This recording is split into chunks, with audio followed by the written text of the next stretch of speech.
अच्छा जी।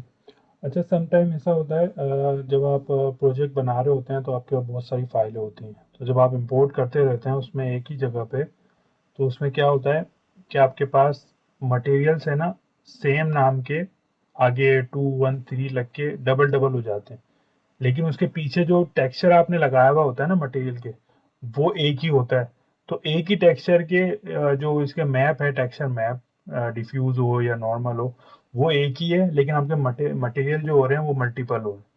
तो उस केस में क्या होता है, तो सबसे बेहतर तरीका तो ये है, जब भी आप इस तरीके का कोई सीन असम्बल करें ना पूरा का पूरा, जिसमें एक मल्टीपल हो। अब जैसे ये वाला केस मैं आपको बताता हूँ, इसमें क्या है, इसमें आठ आठ उसमें मतलब फाइल्स में बनाई है, असम्बल हुआ 8 में, क्योंकि टेक्सचर मल्टीपल लोगों ने इस पर अप्लाई किए हैं, टेक्सचर बने लोगों ने अप्लाई किए, तो 8 FBX बनी है इसकी टोटल। सही है। अब मैं इसका फोल्डर दिखाता हूँ आपको, यहाँ सोर्स इमेज में, ये देखें यहाँ पे, ये इसकी फाइल थी जब एंड में सारा असम्बल करके एक्सपोर्ट किया है, तो ये इसकी फाइल है। और जब ये इंपोर्ट की ना इसमें माया में, इससे पहले जो बन रही थी, ये बात की बात है जब पहले बन रही थी आहिस्ता आहिस्ता, तो उसमें ये सेम नाम से ही देखो इस फोल्डर बना हुआ है। अब इसके अंदर क्या हुआ, ये जो फाइलें आती रही, दूसरी आती रही, 8, यहाँ पे 8 होनी चाहिए थी, वो डिलीट कर दी प्रीवियस, क्योंकि सेम फोल्डर के अंदर डालनी थी, इसलिए प्रीवियस वाली हमने डिलीट कर दी। बहरहाल एनीवे, तो एक फाइल के नाम से आ रही है, देखो सेम फाइल फोल्डर बन गया। जब आप इंपोर्ट करोगे ना FBX, वो हमेशा इस नाम से आएगा, FVM के नाम से फोल्डर बन जाएगा। अब इसके अंदर दूसरे फोल्डर बने हुए हैं, देखो टोटल 7 फोल्डर हैं यहाँ पे, और ये 8वां ये होता है जो इस फोल्डर के अंदर है मेन में। तो मतलब टोटल 8 FBX थी इस प्रोजेक्ट की। ठीक है। अब करना क्या होता है, सबसे पहले तो आपको यहाँ पे उठाना है ये जो एक ही फोल्डर में करना है। जब आप कंप्लीट फाइनल हो जाओ, हर चीज़ आप अप्लाई कर दो, फिर उससे पहले नहीं करना है काम, ये सबसे एंड का काम है। तो ये सारे फाइलें आप यहाँ पे मूव कर दो।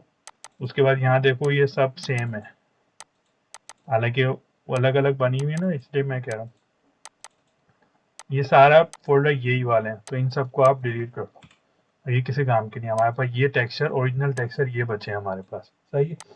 अब मुझे जाना है अपने प्रोजेक्ट में, यहाँ देखना है मुझे, ये हाइपर शेड में ओपन करूंगा यहाँ से टॉप पे। हाइपर शेड में जाके सबसे पहले तो मैं अनयूज नोट हटा दूंगा, जो मेरे पास अनयूज नोट है। सही है। अब मुझे देखना है कि मेरे पास टेक्सचर कौन सा डबल है या कौन सा एक्स्ट्रा है। तो यहाँ पे मुझे दिख रहा है ये वाला लैम्बर्ट। सही है। लैम्बर्ट, इसके ऊपर कोई नाम ही नहीं है। तो समटाइम ऐसा भी होता है, आप नाम देना भूल जाते हैं या जो भी रीज़न होता है, तो उसका क्या होता है, अब आपको इसको क्लिक करना है और यहाँ पे लाना। सही है। लैम्बर्ट 3। अब इसको देखना है कि इसके ऊपर जो टेक्सचर मैप लगा हुआ है वो कौन सा है, उसका नाम है ये 5 फिलर 13 to 16। सही। तो ये मतलब 5वें ब्लॉक का है, 5वीं FBX का ये फिलर नंबर 13 16 है। तो हमें यहाँ देखना है मटेरियल में इस नाम का कोई मटेरियल बना हुआ है नहीं, तो मेरे केस में यहाँ बना हुआ है, देखो ये रहा फिलर नंबर 5M फिलर और 13 16, 13 सॉरी 13 15 जो ऊपर आ रहा है। ठीक है। 13 16, ये इसकी जो यहाँ पे क्लिक करोगे तो आपको नाम पर 13 16। सही है। तो इसको भी हम यहाँ लाते हैं और इसको, इन दोनों को सेलेक्ट करके हम यहाँ लाते हैं। अब इसको देखना हमें, इसमें दोनों में कौन सा अप्लाई हुआ है, ये 15 और ये 16। अच्छा, ये अलग अलग हैं दोनों, तो हालांकि एक ही मैप है ये दोनों के दोनों, अगर देखोगे, ओह सॉरी, इसका नाम ये वाला है, ये है और लैम्बर्ट है। सही। ये दोनों हम हटाते हैं। अब यहाँ देखते हैं, देखो लैम्बर्ट 15 13 16 आ रहा है, और जो इसका है ये भी 13 16 है मटेरियल नंबर, इस नाम मतलब इस नाम का मटेरियल हमारे पास बना हुआ है। तो हम क्या करेंगे, इसके अटैचमेंट देखेंगे यहाँ पे, इसकी अटैचमेंट क्यों नहीं आ रही, क्योंकि ये 1 फोल्डर में था जो हमने डिलीट कर दिया। तो अब क्या करेंगे, हम सबसे पहले तो इसको सेलेक्ट करना है, क्योंकि हमें ये मटेरियल डिलीट करना है। ये जिस मेश पे अप्लाई हुआ होगा ना, हमें उस मेश पे भी ये मटेरियल अप्लाई करना है। तो हम क्या करेंगे, राइट क्लिक करके इसको select object with this material. सही है। अब ये मुझे इसमें देखना है इसका मतलब है इस मेश पे यहाँ पे ये सेम मटेरियल अप्लाई हुआ हुआ है यहाँ पे। सही। तो मैं क्या करूँगा, अब इसको सेलेक्ट हो गया, उसके बाद मैं इस मैप पे जाऊँगा, राइट क्लिक और assign material to viewport selection, जो हमने वी पोर्ट पे सेलेक्ट हुआ हुआ है मैश उस पर अप्लाई हो जाए, तो इस पे क्लिक कर दिया। ठीक है, सबसे पहले सेम इसकी हम कॉपी कर लेंगे, ये आ जाएगा। और अब क्योंकि सेम मटेरियल हमने अप्लाई कर दिया, अब हम इसको डिलीट कर सकते हैं, एडिट डिलीट अनयूज नोट। ठीक है, देखो ये डिलीट हो गया। अब हमारे पास मतलब कोई एक्स्ट्रा नोट नहीं है।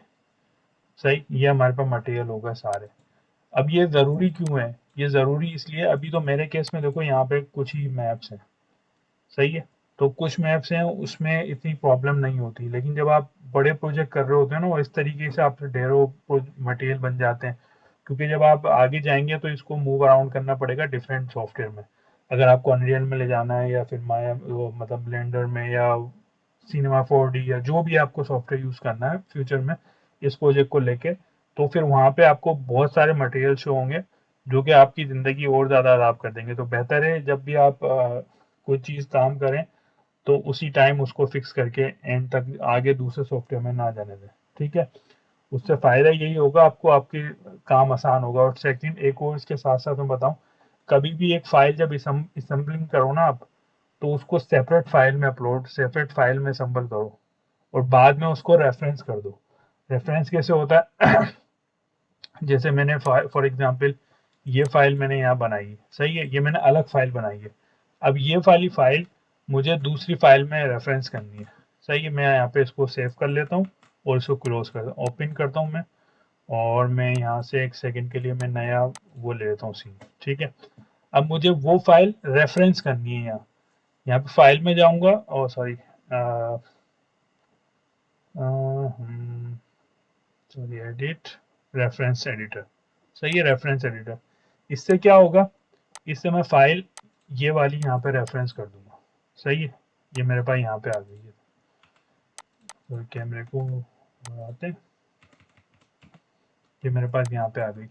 अभी ये मेरे पास रेफरेंस हुई है, ये इस फाइल के अंदर इंपोर्ट नहीं हुई। यहाँ पे देख रहे हो एक आइकन आ रहा है छोटा सा। तो इससे फायदा क्या होगा, अब मैं यहाँ पे सीन असम्बल कर लूंगा जो भी मैंने काम करना है रेफरेंस करके। इन केस अगर मुझे कुछ चेंजेस करनी हो सीन के अंदर, सही है, तो मैं क्या करूंगा, यहाँ पे फिर मैं नहीं छोड़ूंगा, यहाँ पे इसको ऐसा ही छोड़ दूंगा। मैं ओरिजिनल फाइल इसकी ओपन करूंगा, उसमें एडिट करके सेव करूंगा, वो ऑटोमेटिकली यहाँ पे भी अपडेट हो जाएगी। जैसे वहाँ पे आप चेंजेस करोगे वो सेम चेंजेस यहाँ पे आ जाएंगे। तो हमेशा बेटर, सबसे बेहतरीन तरीका तो यही है, रेफरेंस करके काम करो। और जब सारा कुछ काम फाइनल हो जाए आपका, फिर उसको उस रेफरेंस को, जैसे रेफरेंस एडिटर में गए आप यहाँ से, और यहाँ से इसको सेलेक्ट किया और फाइल इसको इंपोर्ट कर दो। सही है, रेफरेंस की जगह पे इंपोर्ट कर दो। अब ये क्या होगा, इस सीन में आ जाएगी। देखो यहाँ से हट गया वो आइकन। तो इस तरीके से काम करो, ये भी अपनी फाइल बैकअप बना के, हमेशा बैकअप फाइल बना के रखो। और एक और चीज़ इसमें ये कि यहाँ पे जाओ अपना ऑटो सेव, ऑटो सेव उसमें प्रेफरेंसेस में आपको मिल जाएगा। Windows editing and preferences, preferences में जाओगे, यहाँ पे आप, तो यहाँ पे आप इसके आपके फाइल्स आ रही होंगी। वन मोमेंट, किधर गई files and, sorry, files and projects. सही है, तो यहाँ पे एक ऑप्शन आ रहा होगा ऑटो सेव, इसको अनेबल करके रखो।